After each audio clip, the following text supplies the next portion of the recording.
So the unconditional love for myself, I just kind of want to wrap it up on this part. So let's talk about what the unconditional is that we really mean in this scenario. I wanted to say it in my words, though, to make sure I'm You're not really even going to come close. grasping it. You're not even going to come close. All right. Because you just led us out here on the leading edge to something that you want to consider that you never have before. So we'll go first and then we'll hear. Yes, ma'am. So unconditional, in the sense of what we're talking about here, means it would be proportionate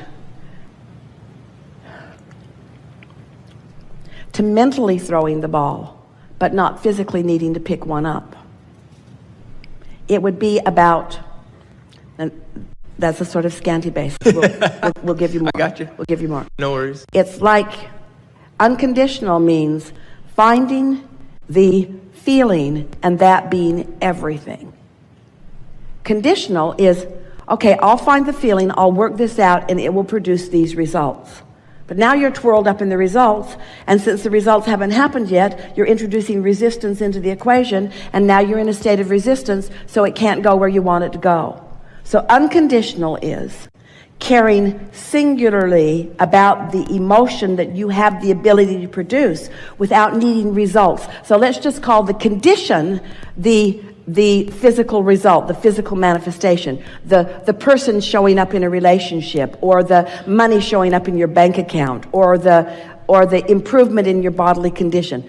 Those are conditions over which you really don't have immediate control. Sure. You have eventual control, but not immediate control. So if you will exercise unconditional alignment, meaning alignment for the sake of alignment, not for the alignment for the ulterior motive of improving a condition, now you're unconditional in your alignment, and now the conditions all have to improve. Can you hear it? Sure. And I feel like I understand that more and more, and viscerally I'm actually practicing it, where I really don't care about the manifestations, because I understand I already have momentum rolling in a lot of directions I want to be headed. Let's say that better. Oh. I care about every one of those manifestations. Okay. I just don't need to take score right now because I'm wise enough to know they are evolving and will appear at the perfect place and the perfect point and the perfect time and the perfect... Okay, so here's my question then. In other words, right now, I don't care about the absence of them because I know the absence of them is not a permanent condition. It's temporary. That's different than saying I don't care, isn't it? Okay, I don't care about the absence of them because I know that the absence of what I want is a temporary condition. Yes. And in my absence of angst about it, I'm producing an atmosphere of allowing that is the path of least resistance, which is going to produce the conditions that I want. Yes. Isn't this interesting? I have to be unconditional in order to get the condition. So my question is, what is those outside people's things relationship to me in my unconditional realm? My understanding is, wait, let me real quick. They're coming as a response to a vibrational condition that you've got going on. Nobody ever shows up that's wrongly placed. I get that.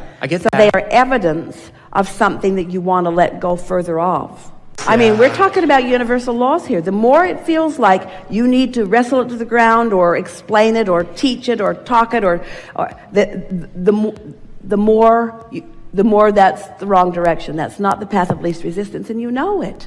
You know it. Don't you always get twirled up in stuff?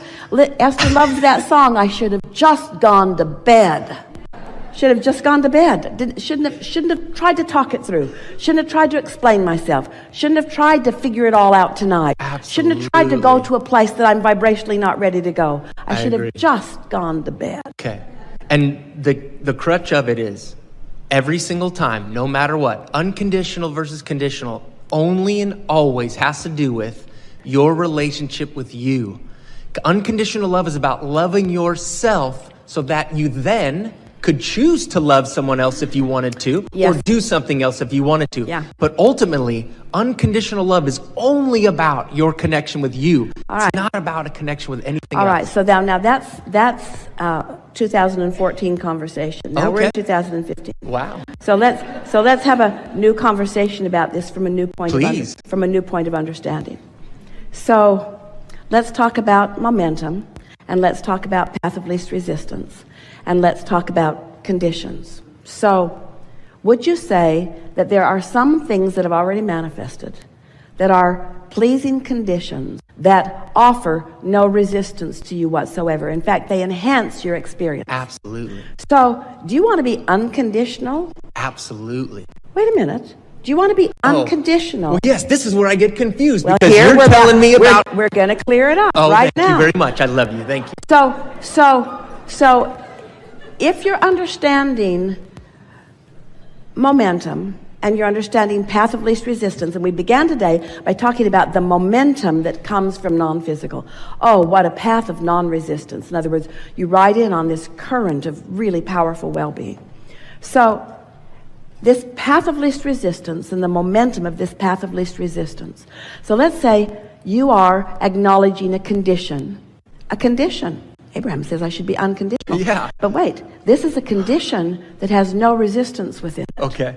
This is a condition that enhances. This is me rampaging in appreciation. Okay. This is me acknowledging the positive aspects of something. Okay. This is me benefiting because I'm aware of the path of least resistance.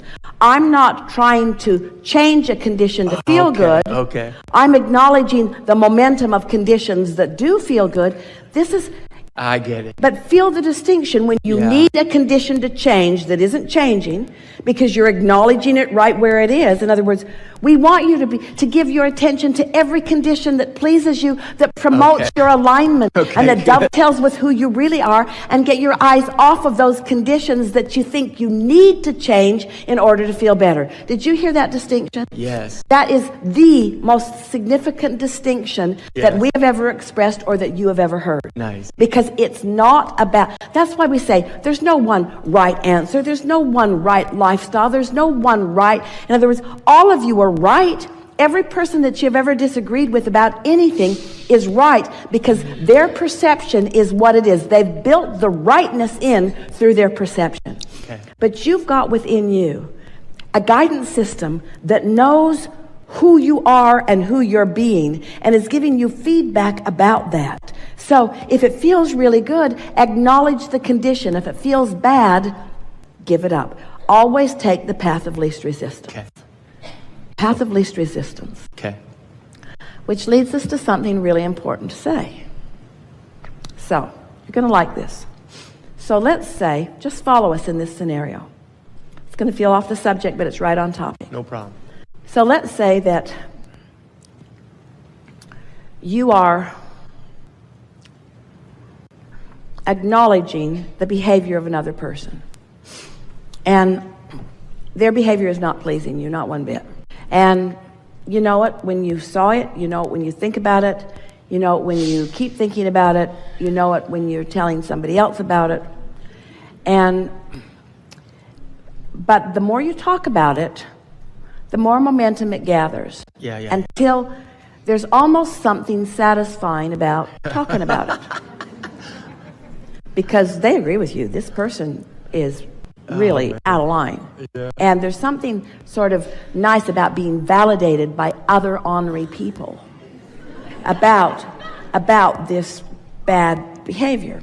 So now we just want to say that there is a sort of path of least resistance, because it's easy to keep complaining. And in fact, it's easier to keep complaining than to stop.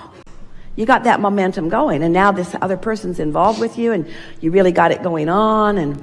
But we want you to feel that even though there's momentum going, and even though it feels like the path of least resistance, because now you're remembering all the terrible things they did. In fact, you're remembering other people that did other similar terrible things. Now the conversation's broadening to all kinds of stuff. Lots of momentum is going on, and it feels like the path of least resistance.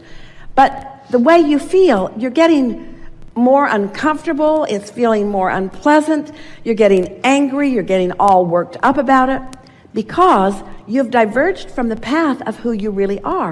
But there's no possible way that you can get back on that path right now, because vibrationally you have blocked that path for yourself. You see what we're getting at? So that's why we say, how do you get rid of doubt? Before it starts. In other words, You want to wake up and join that path. You want to reach for the things that feel good. It's the momentum of your alignment that you're really reaching for. So we've said this to you, and to all of you over the years. If you will not try to fix things in the middle of your awareness of the problem of them, it'll go better for you, because there's so much resistance already going on, and it will feel tricky to you because it feels like the path of least resistance is going with the flow of the negativity, and it never, ever is. Sure. The ultimate path of least resistance never feels bad. But here's something that is noticeable of dear humankind. You would rather feel the momentum of negative emotion than no emotion at all, because you believe in the momentum that you're getting something done. We want you to reorient that flawed premise, because nothing good ever comes out of negative momentum. But then you feel like you're sort of in a trap because you can't get there from there. The momentum is there, and at least you're alive, and at least you got somebody to talk with, even though you're complaining. And so you just have to sort of make a decision that you care about the way you feel, and that feeling good matters to you most. And then do your best to withdraw from the need to control conditions you can't control until you teach yourself, like that intellectual thing you were talking about, you teach yourself what you can control, which is the way you feel, and then just get good at it. Okay. And you'll get better and better at it. You'll wake up and you'll feel better longer. Yeah. And somebody who usually takes you down another momentum road, you'll find the universe pairing you up with them less and less. Yeah. You'll find those conversations being less and less satisfying. You'll notice the momentum, the negative momentum, the moment it gets started, so you won't get swept up in it. Yeah. You'll gain more control of the way you feel. And that's what you've been doing all along. Yeah. So sorting out this conditional and this unconditional love thing, this unconditional thing that we're wanting you to understand, it's, in a nutshell, we can say it very succinctly. Focus on any condition that enhances your good feeling. Okay. And don't try to control any condition to try to fix something that's broken. That's the best way to sort out the condition and the unconditional. Perfect.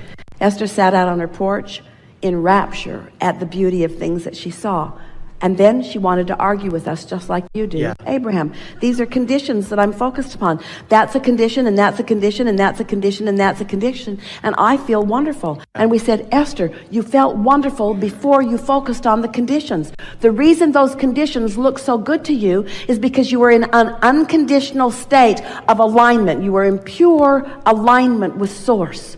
You weren't trying to make anything happen. You were in a neutral place of non-resistance. And in that state of non-resistance, you hooked up with the whole of you, and your ability to appreciate went through the roof. And yes, you began focusing upon conditions from your place of alignment. So you've been hearing us say this for a long time. Get into the vortex and then. Get into alignment and then. So, path of least resistance, if something is uncomfortable, withdraw your eyes from it. If something is beautiful, give it your undivided attention. Okay. If something tastes good, eat more of it. If it tastes bad, eat less of it.